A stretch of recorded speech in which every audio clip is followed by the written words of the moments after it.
Imagine the implications of a weapon with no visible trace, a weapon that could knock out tanks, ships, and planes as fast as the speed of light. The same technology with modifications could disorient and even tranquilize military personnel, rendering them virtually helpless in the battle zone. These are the new weapons of war we will examine in this series. For the past 40 years, the world has been riveted by the threat of nuclear war, and more recently by the prospect of space defenses using lasers and other modern technologies. But while both sides at the Geneva summit will be focusing on these matters, progress is being made in even newer weapons that could render any arms agreement relatively useless. Lightning is the most dramatic form of energy to be found in nature. Scientists have succeeded in creating limited types of artificial lightning, and some think that these could be the forerunners of a new type of directed energy weapon, part of a family of weapons which operate within the radio frequency segment of the electromagnetic spectrum, and are thus referred to as radio frequency weapons.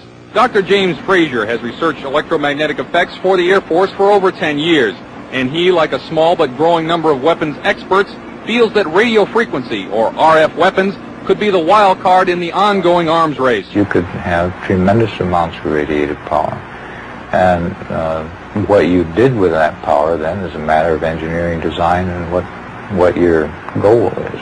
Robert Bass, a physicist and PhD in mathematics, is working on U.S. weapons research.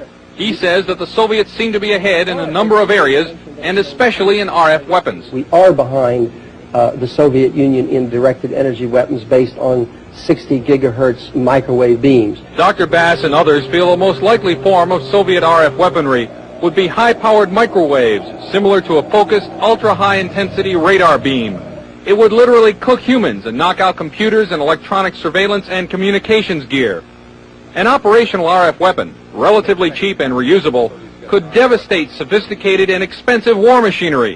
The $20 million F-16 fighter, for example, is totally controlled through electronic sensors and computers. With no manual flight controls, the plane would literally fall out of the sky after being hit with a high-intensity pulse of microwave radiation. Scientists say that microwaves and other types of RF pulses operating at specific frequencies or windows can be transmitted with little or no loss of power. Machines known as gyrotrons can produce the massive pulses needed to drive these devices, and it's believed that the Soviet Union has a 3 to 5 year lead in this technology. Over the past year, CNN has repeatedly asked the Department of Defense and the Air Force about radio frequency weapons. After much resistance, DoD finally said that the subject was too sensitive to discuss. In my next report, unexplained cloud-like phenomena which may be evidence of a Soviet breakthrough in RF technology. Chuck DeCaro, CNN Special Assignments.